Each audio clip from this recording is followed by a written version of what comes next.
Arman Tsarukyan walks out the way some fighters shadowbox. Controlled, quiet, unreadable. Hood up, eyes locked, no theatrics, no screaming into cameras. Just a slow, deliberate stride toward the cage.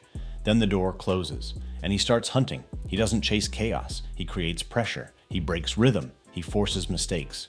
Arman Tsarukyan isn't the loudest fighter in the UFC lightweight division. He doesn't sell fake beef, he doesn't build hype through outrage. He shows up composed.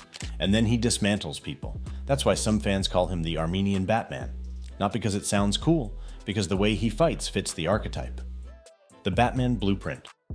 Batman doesn't win because he's the strongest in the room. He wins because he's prepared, because he studies, because he adapts, because when the fight gets messy, he stays calm. Tsarukyan fights the same way. Watch his chain wrestling. He doesn't just shoot once, he transitions. Single leg to body lock to trip, trip to scramble, scramble to control. He doesn't panic when positions flip. He thrives in chaos because he understands it. His footwork isn't reckless, it's measured. He cuts angles instead of lunging forward. He forces opponents to reset over and over until frustration sets in.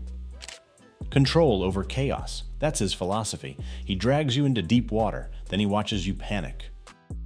The aura. The scariest part, he doesn't look emotional. In face-offs, his expression barely shifts. No theatrics, no forced intensity, just stillness. He doesn't fight like someone trying to prove something. He fights like someone who already knows how it ends. That's the difference between a contender and a strategist. Tsarukyan doesn't chase moments, he builds them. But every Batman has one enemy. Every hero has a defining opponent. For Tsarukyan, that opponent is Islam Makhachev. And people forget something important. Arman didn't just fight Islam, he debuted against him. In 2019, on short notice, in his UFC debut, against a Dagestani grappler already being groomed as a future champion. That's not a tune-up fight, that's being thrown into the deep end with weights tied to your ankles. And yet, he didn't drown. The first fight, what people forget. Most fighters who face Islam Makhachev get smothered, they freeze, they get controlled, they break. Tsarukyan didn't. He scrambled, he reversed positions, he defended takedowns with urgency and balance. He forced Islam to actually work. That fight went the distance. Islam won by decision, but if you rewatch it, you see something important. Arman wasn't overwhelmed, he was competing, and he was doing it on short notice. No full training camp, no tailored game plan, no perfect preparation, just raw readiness. That matters. Why that fight matters now. Islam Makhachev became the UFC lightweight champion, dominating the 155-pound division with elite grappling, tight striking, and patience under pressure. He later moved up in weight and captured the welterweight championship, adding another belt to his legacy. He doesn't waste movement, he doesn't overextend, he controls pace like a metronome. But even with that evolution, fans still want to see Arman Tsarukyan versus Islam, the unfinished rivalry that never truly settled at lightweight. But here's what makes the rematch terrifying. Tsarukyan isn't just another contender, he's the only guy in that division who stepped into Islam's world early and didn't flinch. That first fight wasn't just a loss, it was information, it was data, it was a preview. The evolution arc. After the Islam fight, Tsarukyan didn't complain, he upgraded. His striking became sharper, cleaner, more confident.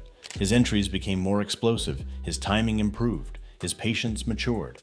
Look at his wins over veterans like Joel Alvarez and Beneil Dariush. The power is there now. The composure is deeper. The ground control more punishing. He's not the same fighter who debuted in 2019. He's stronger, faster, more disciplined, and far more dangerous. Batman doesn't just lose and sulk, he studies the loss. Then he returns better. Why Islam 2 is different. The first time they fought, Tsarukyan had no full camp. He took the fight quickly, jumped into hostile territory, and still pushed Islam into real scrambles. Now imagine him with 12 full weeks. Imagine a camp built specifically around Islam's tendencies. Imagine adjustments tailored to Dagestani grappling patterns. The gap between short notice and full preparation is enormous in MMA. And Tsarukyan is a preparation-based fighter. That's his identity. If you give Batman prep time, things change. The chess match. Islam isn't reckless. He doesn't charge in wild. He's calm, structured, efficient. That's what makes this matchup fascinating. It's not chaos versus chaos. It's control versus control. Islam's system is built on suffocating dominance. Tsarukyan's system is built on layered adaptation. One applies pressure, the other absorbs and redirects it. This isn't a brawl, it's a chess match played at full speed. The mental edge. Rematches are psychological wars. Islam enters as champion, confident, proven. Tsarukyan enters with unfinished business. There's something dangerous about a fighter who has already survived your best moments. Tsarukyan has felt Islam's pressure. He knows what it's like to defend those body locks, to battle those scrambles, and he didn't crumble. That removes fear. When fear disappears, performance rises. The hero and the villain. Every division has a hero, and every hero has a defining villain.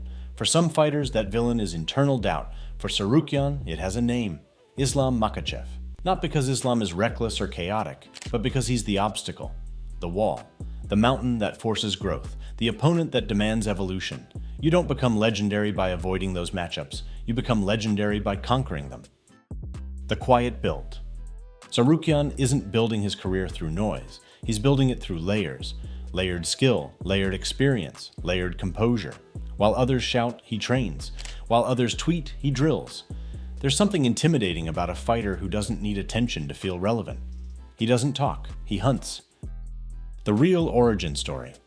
If the rematch happens, it won't just be a title fight, it'll be a resolution, a test of evolution, proof of whether preparation can close the gap, because sometimes the first fight is the origin story. The second fight is the transformation. If Islam gives him that rematch, the UFC might not just witness a championship bout, it might witness the completion of a narrative arc years in the making. The Armenian Batman doesn't scream, he doesn't sell, he doesn't chase, he waits. And when the moment comes, he strikes. And this time, he won't be stepping in on short notice. He'll be stepping in prepared, and that changes everything.